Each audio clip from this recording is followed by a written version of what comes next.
name is Jen and I'm going to show you how to marble bookmarks. The items we need to marble bookmarks are a sturdy paper. I'm using cardstock that I have pre-printed bookmarks on here, individual ones with lines. These are my favorite quotes from some of my favorite children's books. If you use a thinner paper, you can have bleed through or it could rip real easily. I have food coloring, the gel kind, and the drip bottles. I have toothpicks, a ruler, chopstick. We have foamy shaving cream, paper towels for cleanup. I also have a tinfoil roaster pan here.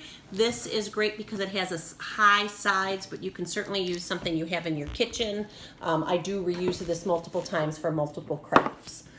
What you're going to do first is you're going to spray the shaving cream in here. You want a couple inches deep of the shaving cream.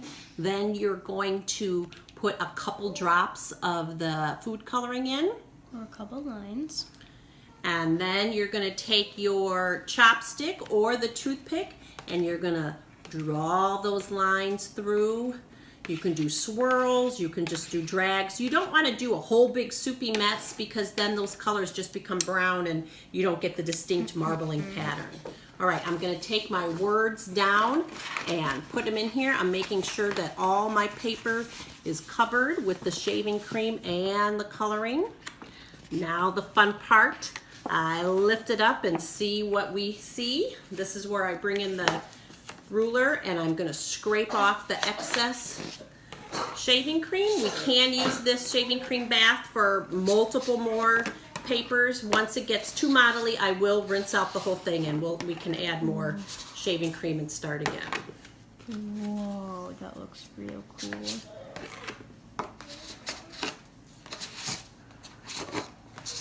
All right. These dry kind of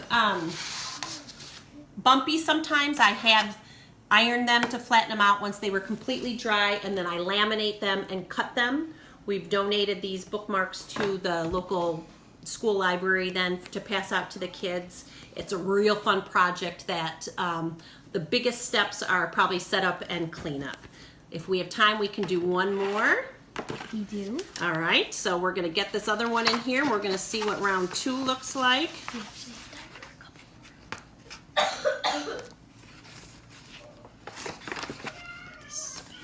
All right, they're each going to look a little bit different, especially when we had a bunch of girls doing them.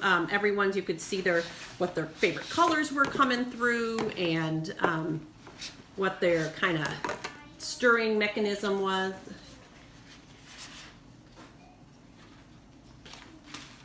You can just scrape it off again. And we can reuse this bath again. So once again, we are going to have all our supplies ready first. Before we get started, we put the shaving cream in, add our drops of food coloring, then we marbleize it. We don't need to marbleize in between our pages because it's already created the effect. Once that's ready, we have our pre-printed cardstock ready. We lay it in the dish, making sure that we have all of the edges covered. Then we slowly remove it to expose our masterpiece and then brush it off. These could be done in the library real easy. They would come home a little damp, but not really. It's not like the color's coming off on me, but it's a easy and fun and you get such a great experience afterwards. All right, thank you.